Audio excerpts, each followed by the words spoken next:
Hello viewers, today we have Barsha Sharma with us. She is a social entrepreneur and doing amazing. Let's know about her and what do you do, Barsha? Tell our viewers tumi ki teloke koriyala achieve and how you're working and what do you call, means like a social entrepreneur is not a small word, right? So tell us about Thank you so much for inviting me. Yes. And the name of my startup is Azar Collective. Okay. We are into upcycling of handloom waste into functional utility products. So what we usually do is we collect waste from different parts of Assam and also outside Assam, and then we segregate them and make them into functional products like day-to-day products like bags, folders, laptop bags, etc. Oh, nice, amazing. Yeah. Okay, Barsha, tell us what sparked you to take this journey, your social work journey and the community services. So I was in Delhi for a long time, almost 18 years in Delhi.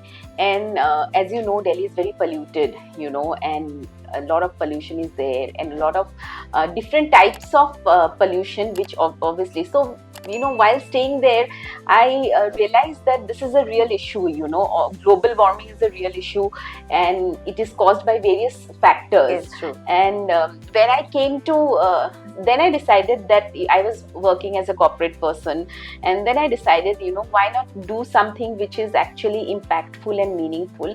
And because I was studying about it, why this pollution is there, why global warming was there, so I realized that fabric waste is one of the leading causes of global warming.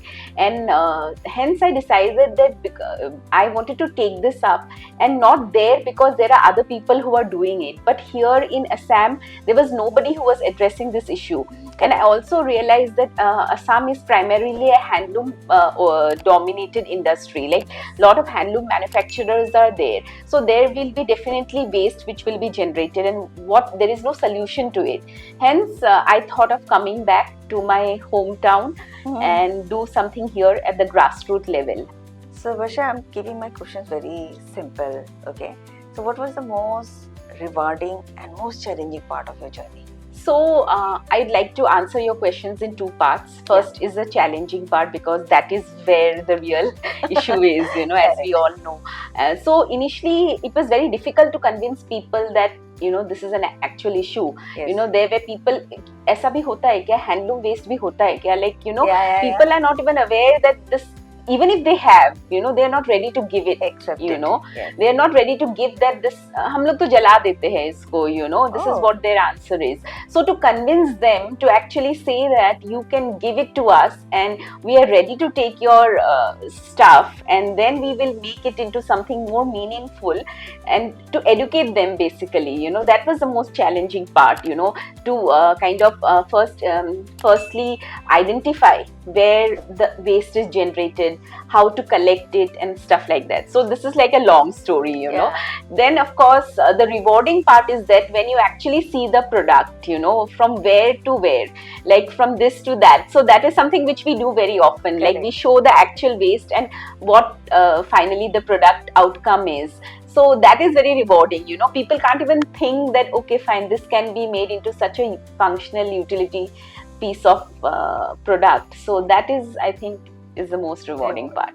And another very rewarding part is to empower the artisans who are working on it. Like, and mostly all my artisans are women. Mostly 100% of my artisans are women.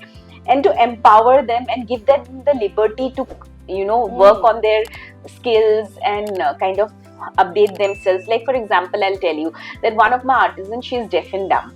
Oh. And she makes beautiful products. So that is very rewarding when I see that she's enjoying the work, she's creating new stuff, and it is definitely adding value to her skills. Yes. So Barsha, আমি জানি কা কোন হয় মাছ দিব না লাগে, মাছ ধৰিব শিকাই দিব লাগে. You should teach the skills so that they are capable of earning.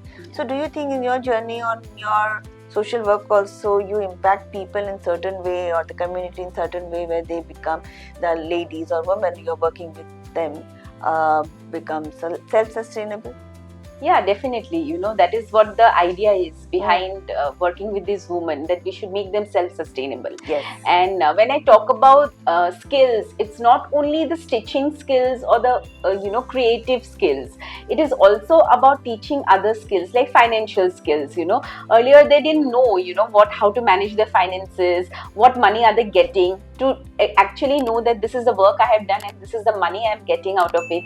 And that is like, and once the money gets, they get that encouragement to work more. So they only tell me that, ma'am, give us more work, give us more work on a regular basis, like and they are ready to work those extra hours just to become financially independent.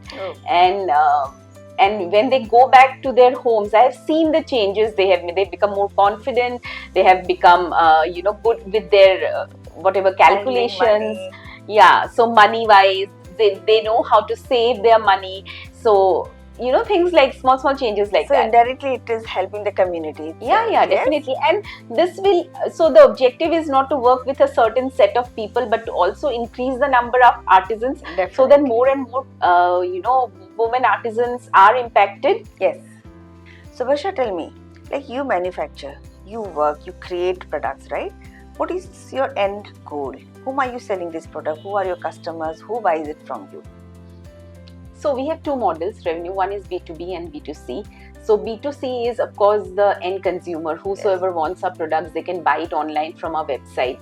We are also now listing our products in various marketplaces like Jaipur and all those marketplaces, so people can buy directly. The second is B2B. So what special offering what we are doing here is primarily tying up with different fabric manufacturers or apparel makers in Northeast who generate waste in their own way. Yeah? If they're manufacturing apparels, there definitely is going to be waste. So what we go and approach is that we tell them that give us the waste to us and we will make products which you can add as a value added products to your portfolio.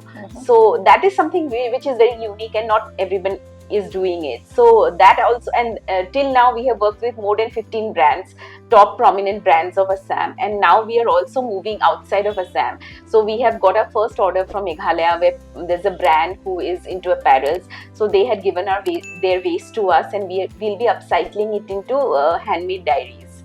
Nice. So that is what the objective is. So we want to tie up with more and more brands so that we can help them, enable them to go zero waste.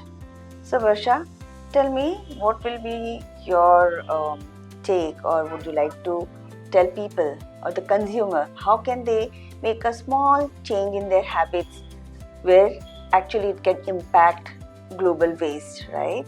Global warming, or whenever we talk about sustainability, eco-friendly. So what will be your message to them where we can change a little bit of our habit and it really works? So as they say, if you want to change the world, you have to make changes within yourself. Changes begins at home. Correct. So by doing small things like dry waste, wet waste, which is like, it is not directly related to my business, but this also impacts global warming in a big way, So if they segregate dry waste, wet waste, not indulge in buying too much of fast fashion, just buy responsibly, not mindlessly shopping. Yes. So that also makes a huge impact. And thirdly, if you want to give somebody or you want to buy something, then buy something handmade, something artisanal, which has got multiple impact in the society. First of all, it's a handmade product. It's one of a kind. It is also you are also giving direct employment wages to the artisan who is doing it. Also, it also falls under circular economy, a handmade product. So I would like people to kind of make that shift, not go after the big brands, corporate brands who are into fast fashion or these kind of labels. However, they can start with the homegrown brands, buy, shop local. So Barsha, today we talk about circular energy, zero waste, carbon footprint. A lot of things are there which seems to be very new words coming up. A lot of people don't even understand. तुम्ही जेणे का Cola की how we can just shift a bit of our thought process and while buying, being more conscious, right? it is very difficult to convince people to do certain things, and it takes time to understand also. Kintu jintu ami kuru step long kuno, like even switching off when you're getting out of the room and making it habit to switch off the fan, switch off the AC, and to like you're switching off the plug point. Sometimes we charge our phone and we forget to switch off the plug point. That also matters, right? So tap or pani to ala puli khoya se hitu bhalki swatu, and that is how what we should teach our children also. In fact, generation which are coming up, they are more conscious than our generation, right? Totally. Yeah. So in a way, it is a very good thing you are doing for the society. One way you are helping the community to develop, training women, and at the same time taking their product and making it reach to the people, right? So it's the eco chain by itself. Yeah, I'm really happy to have you here. Thank you so much. It was great talking to you. I hope people understand your brand more and actually buy from your website or channel, so that it directly helps the women. Yes, right. Thank you so much for inviting me. It was a pleasure talking to you. Yeah. And we generally don't talk about such issues, you know, and it was such a welcome change that you have taken up a subject on sustainability, and I think more and more people would know about it now. I would also like you to say the brand name of your... the name of the brand is Azar Collective. So Ezaar. Ezaar okay. Is like Ezaar flowers. Okay. Yeah. So we are contributing back to nature. So hence the name. And they can shop from our website. They can also shop through Instagram. Okay. And they can also DM us. It's there. The number is there. Sure. So whoever is seeing this video, help them grow, you know, and just vocal for local is one thing we always look for. Small thing, buying small thing for gifting also, it contributes in their ecosystem or their lifestyle, right? So here, ending up with this episode. Thank you so much.